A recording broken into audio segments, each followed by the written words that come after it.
Welcome to Yankees Central. I'm Dave, the host of this YouTube channel. We're going to go over the past games as well as the future games. So we're at the Yankees right now. Uh, let's go to scores. We'll go back to yesterday, Tuesday. I was going to do a video Tuesday, but I didn't have time. I got wrapped up in some stuff. But anyhow, Yankees pulled off a good one. Late innings heroics. They really didn't show up until later in the game, so some people probably checked out long before the damn game ended. Can't say as I blame them because this offense has been pretty sour even with the new additions. I mean, obviously Lombard is still holding his own. Chisholm, I don't know. See how the Yankees can continue to go with this guy. He's so lackluster, just a blockhead. I don't know how else to put it. But anyway, they won. Bednar locked down the save. Tim Hale managed to get the win and relief of Weathers. Uh, some notables. Third baseman McMahon got his 500th RBI on a double, or was it a single? I forget. Doesn't matter. He did something. He did something. Anyway, and I don't recall what I had initially looked at. I know the Braves, we were, yeah, we had no game Monday. Yeah, we lost the last game. We won the first two games for the Braves, lost the last one. The last one, I thought we were going to do something because I forget who it was. They hit something. Um, I think it was Grisham. He hit a home run or something. Yeah, Grisham hit a home run. He also hit a double. And Wells seems to be coming out of his little, uh, well, not little, it's been a season long slump. It's been unprecedented to be this terrible. And the guy's, damn it, the guy is pretty much shown in his brief career that he's been pretty much a 220, 230 hitter. And that's what you're going to get out of him. But if you can get that with some walks and home runs, you'll take that all day long with his defense, all day long. Anyway, we got Will Warren coming on to face Miller. And if you look at the matchups with Miller,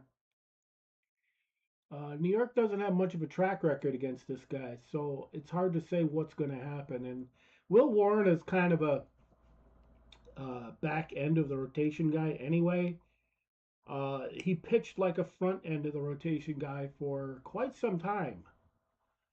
And then he hit a wall, and he's pretty much been, how do you explain,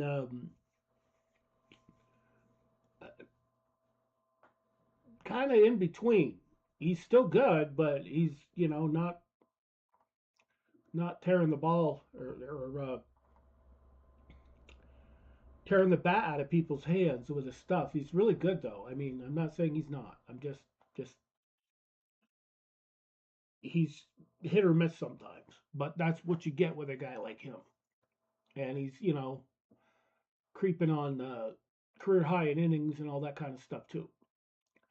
Let's do a trade rumors deal.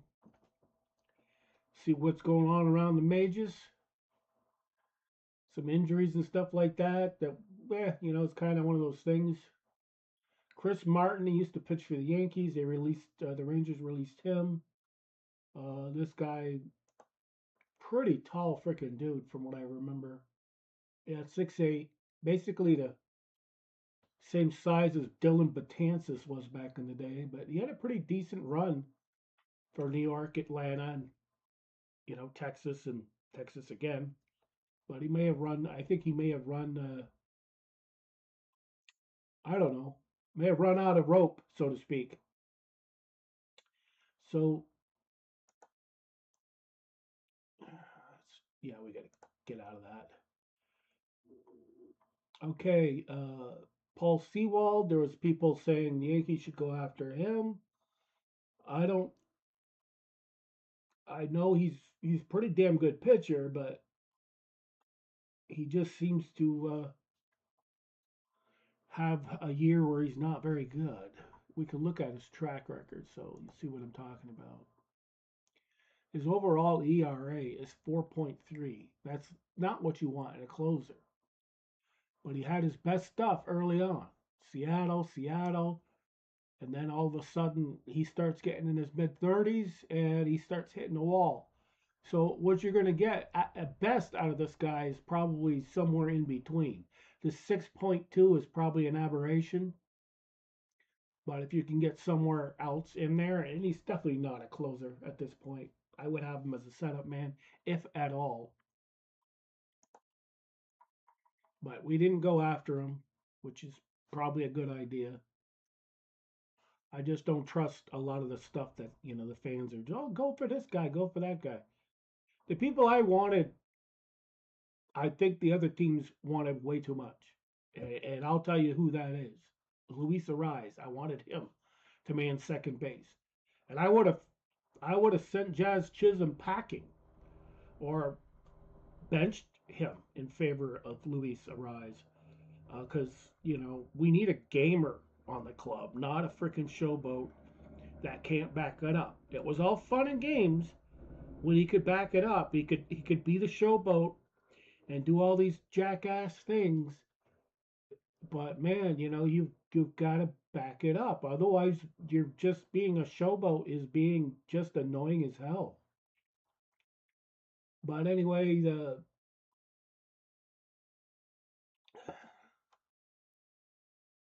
Padres are going for sale, so that's kind of the reason why they've been kind of not too aggressive in the market. But anyway, let's look at the MLB stats for the Yankees. Tampa is really, I don't know how to explain, but they woke the hell up. Didn't even know they were asleep, but they did. They woke up. There you go. The aforementioned Ryan McMahon, 500 RBI. I think his batting average was inflated in Colorado. 250 in Colorado means 210, 215 someplace else. That just shows you how Colorado can inflate batting averages. But anyway, I think Ben Rice probably needs a day off, and I think they ought to do that soon, even though he's so crucial to the team. Maybe give him a day off and have him come in and pinch hit in a crucial situation. Or better yet, how about he plays the game and hopefully we'll have one of these games where there's a blowout. That ain't ever happening. He could take the remainder of the day off. Trent Grisham. I like this guy, but guess what? I knew giving him that qualifying offer, we were just going to get that one great year in 2025, and that was going to be it. After that, he was going to fall to earth, which he did. Still a pretty decent player, but is he $22 or $22 million worth? No, he is not. And his defense has slipped enough to where I don't think he's worth. I think he's maybe worth half of that, maybe 10 million, and then he'd probably be a backup, a fourth outfielder like he was originally. Now, my favorite dude at this point is George Lombard Jr. As you can see, he did scratch out another hit versus Seattle. So he's, didn't get one in his last game with Atlanta, but he's still keeps finding ways to get on base, whether it's a walk or just a good old fashioned hit. Still doing a really good job defensively. It's just amazing. 5 double plays in 6 games, 27 chances, 18 assists. I just love looking at these stats and thinking, yeah, this is a guy that's going to anchor our shortstop for probably a long time if he can hit well enough. Personally, this is a guy I'd like to see man center field. I'd like to see him man center field, belly and left, and of course, right field would have to be Judge.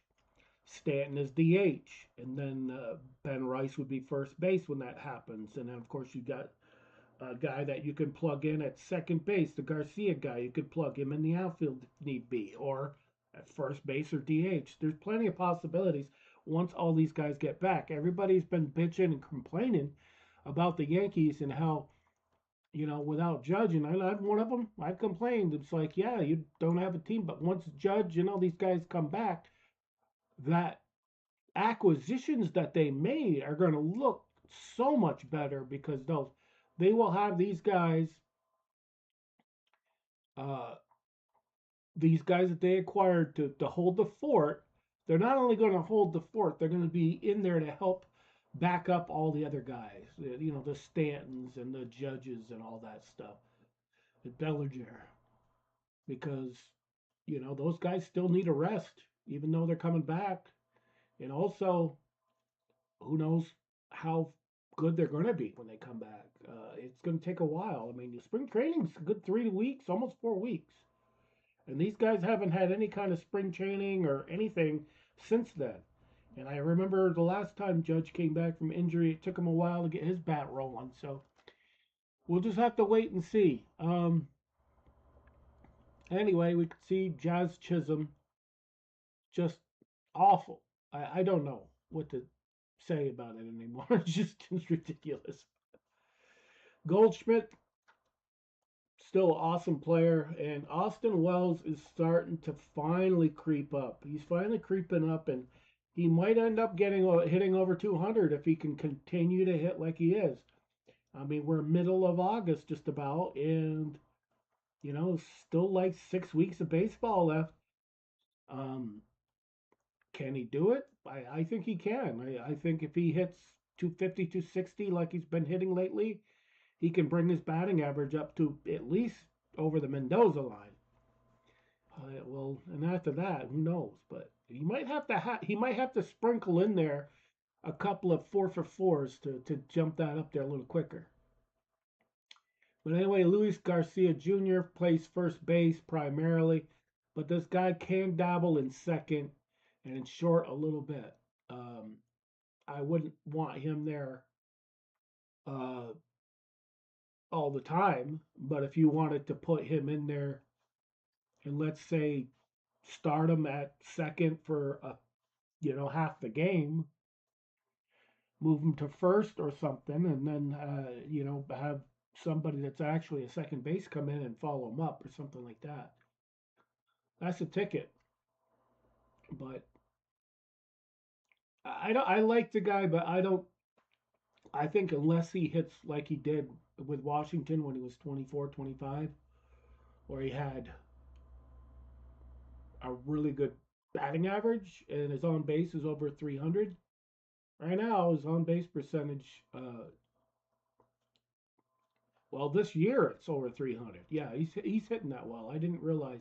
I was just looking at New York's stats. His stats with New York are not that great yet, but overall, 283 or wait, 282, 313, 555 for slugging. So yeah, pretty good. All right, let's check out the pitching because that's what's on everybody's mind. Okay, Schlittler. There we go. I don't want to keep calling him Hitler, or whatever the hell I keep calling him. But he's got to be in the running for Cy Young. Yeah, and that win total could easily be 3 or 4 more wins. He could be 14-6 right now. But the way the team has been hitting for everybody, it's not surprising. Garrett Cole looks like the Garrett Cole of old. Ryan Weathers continues to put out quality starts and keeps us close to the game. He's career highs in just about every category at this point. Um, I think he could probably get a couple more wins and bring him up over a winning pitcher for the first time in his career. Because I do not believe he's had a winning record as of yet. I think all of his games are pretty much losing effort, and this is a career high tied with 2025 or four rather. But this is a career high in strikeouts, innings, and walks, home runs. Not that was his first year. He had 20, so yeah, not that that's a thing to brag about. The home runs are not a good thing, but if there's solo shots, it doesn't matter. And we'll go to look at Will Warren. I know I was talking about him earlier in the, how he's hit or miss, and you'll see what I'm talking about just looking at his five starts, his most recent starts. See, had a dud here. Um, I think that's as a relief appearance he had. 5 innings, 1 run, 6 innings, no runs, and then of course 5 innings, 3 earned runs. But like I said, most of the time he's pretty decent. 5 innings, 2, 3 runs maybe. But then once in a while he hit a dud like this where he's 3 innings, 6 runs, and it just seems like he's getting hammered. And not the hammered like at the bar kind of way either. So let's look and see what we got. Bryce Miller. We never did see what this guy's stats look like. He's pretty decent. 3.08. What's his track record? Track record is pretty good. Kind of up and down a little bit. See, yeah, this is up and down. Decent, not so great. Really good, not so good. And now he's on a good one. Oral Hershiser was a pitcher that reminded me of that. Up, down, up, down. I'll show you what I'm talking about.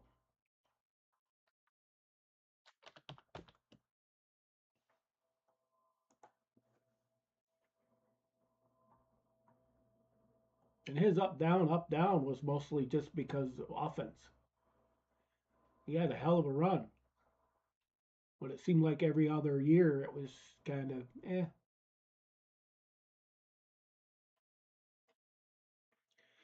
But yeah, it's all good. And Max Fried and Logan Gilbert, which is tomorrow, 1:30. So we'll be definitely watching that game. And this is going to be a good one, I think, because this guy's pretty much been their sort of their ace, but doesn't really get a lot of decisions. And I think it's due to the fact that I don't think he pitches deep into the game too much, which is a common thing nowadays. Will Warren is one of those players that doesn't really dip into the deep end of the game much, but that's just the way it is. So we can go further. Blue Jays come to town, and of course, we don't know who is starting. No idea because it's too late in the game and things can be shuffled around. Pretty damn easy. Pardon me. I'm losing my voice.